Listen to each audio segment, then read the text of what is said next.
TrumanLakeFishingIntel.com presents your latest Truman Lake Fishing Intel Expert Roundtable. TrumanLakeFishingIntel.com is your premier resource for up-to-date expert fishing reports and videos to help you find the fish faster and become a better Truman angler. Multi-species coverage includes crappie, catfish, bass, hybrids, and more. View this month's full episode roundtable exclusively at TrumanLakeFishingIntel.com. This month's roundtable is brought to you by Anglers Port Marine. Whether you're a first-time boat owner or a seasoned professional, Anglers Port Marine has an option for you. Conveniently located between Clinton and Warsaw on 7 Highway, stop on in to view top industry boat brands including Phoenix and Low Boats. With their award-winning sales and service, Anglers Port Marine has you covered. 660-438-4600 or learn more at anglersportmarine.com. The Mahoney Real Estate Team, powered by eXp Realty. Introducing Tyler Mahoney, your trusted real estate expert from eXp Realty. With longtime roots in the Truman Lake area, Tyler knows the ins and outs of the many great features our region has to offer.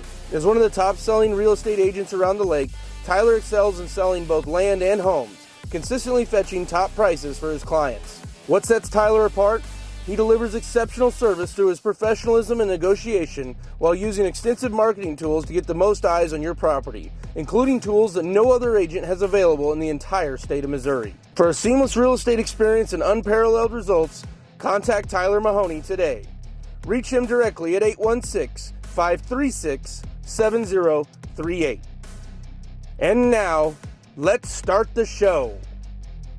Hey everybody, we are back again for another edition of the Truman Lake Fishing Intel Expert Roundtable, August of 2024. We missed you last month. It got a little busy on us. I was gone for a week in Alaska and then was real sick for another week, and the month just kind of got away, so we apologize about that, but we're coming back at you this month with lots of great information and updates. Got a great crew of anglers around me. Starting on my far right, JB Gray, bass fishing extraordinaire. He's the next bass fishing extraordinaire, along with Darin Lankford.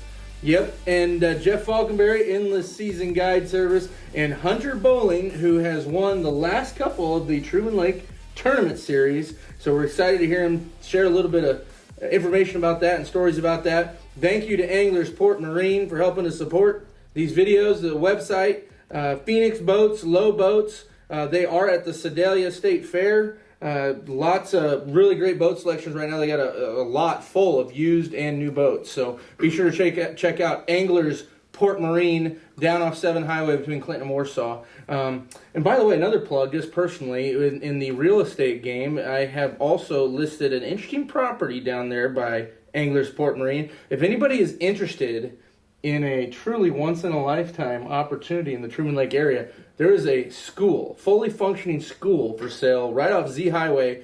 Get a hold of me if you feel like that's something that could be of interest to you. Could be a school, could be converted to a medical facility, a venue of some kind, potentially retail office space. It's currently a tax-exempt property because it's owned by a nonprofit, so pretty sweet little deal there. So just a little personal plug on that.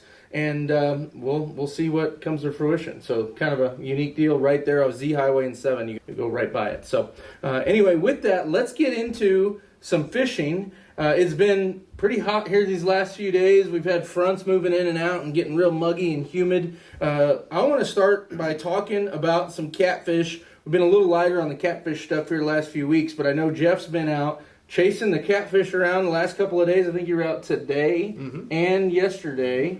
And so it sounds like it's been doing pretty good. Yeah, it's been a pretty good bite. I don't really know where all the water's going. You know, we keep getting these little rains, but they're slow, steady soakers or just a real quick 2/10 is about it. So it's not bringing the lake up any. So, you know, we've still been chasing you can drag, you can drift and catch a lot of fish right now. We've still been anchor fishing, catching a lot of shallow fish. We're fishing a lot of structure in the stumps and the trees and things like that, but it's a really good eater bite, and the fish are getting healthy. Even in the summertime, we were all kind of concerned there for a while. You catch these blue cats, and they were just skinny and nasty, and you clean one, and the meat was like gelatinous. You know, they just they were pretty poor fish, really. It seemed like it was the same thing at this time last year as well. Yep, and they're coming out of that. They're fat, they're healthy, they're good. The shad hatch is up big enough where they're just gorging on that, and bait is so plentiful right now. It's been a really good bite, and we've been catching them from 1.5 feet of water to 6 feet of water. Yeah. So pretty shallow overall. What have you heard anything down in the lower ends? I know Jordan Lear has been down on the Osage a little bit, and typically it's a little deeper water down there, deeper flats. I think those guys have been catching some fish down there. Of course, the summertime bite, especially those guys that are down there chasing those hybrids, a lot of those catfish will be suspended. Yeah. So it's a little bit different bite, whether you're pulling planer boards or something like that, or dragging baits around. But that cleaner water, it's hard to get a real good shallow bite going in that cleaner water down there. So those fish are often suspended. They're catchable, obviously, but haven't heard much on the lower end. There's good bite on the Osage when the river was running good, and I'm sure there's still some current coming in there now. So it's been really good over there as well. As far as numbers go, these last couple of days, what's kind of been the average on what you're catching? You can go out 4 or 5? 4 hours. You're going to go out and catch 25, 30 fish. A lot of eaters, but today we had a really nice over. Had some kids out from Midmo Youth Outdoors, and young lady caught a really nice over today, and yesterday we had some big slot fish, 32, 33 and a half inchers, but a lot of those eater-sized catfish. It seems like there's an abundance of that. Are you just trying to find like ditches out the lake, or? No, anywhere the wind's blowing into. Yep.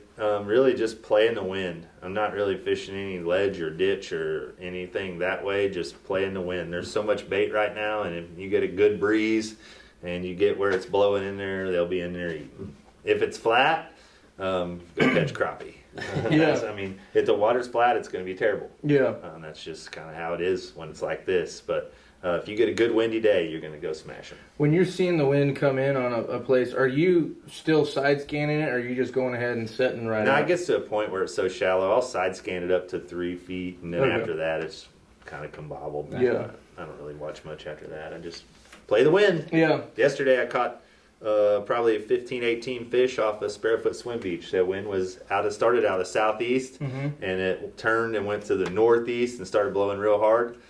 First, we were catching them on the north bank over there, and then that wind switched and started blowing out of the northeast, and we went around and caught them right off the swim beach. Wow.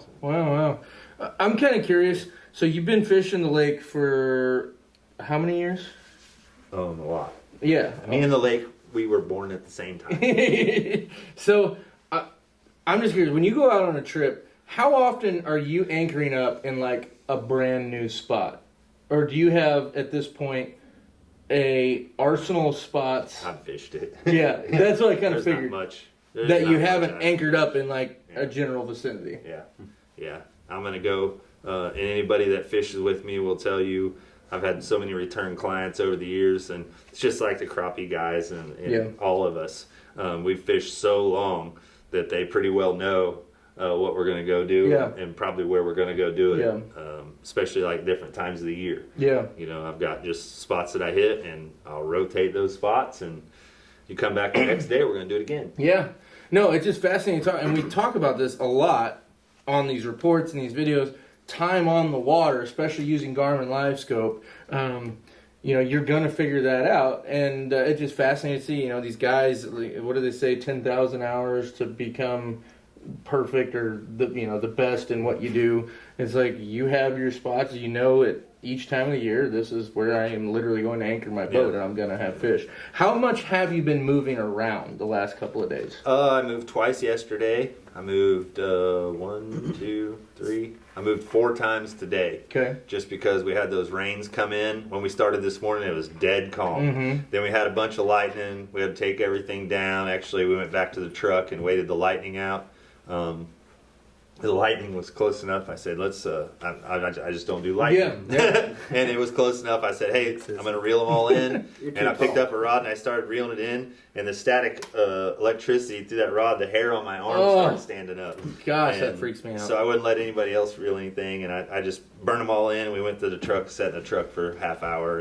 And did it rain very hard? We didn't. Yeah, it poured. Really? Yeah, it poured for about 7 minutes. And so we waited that out, and then we went. Yeah, we probably moved 4 or 5 times. Yeah.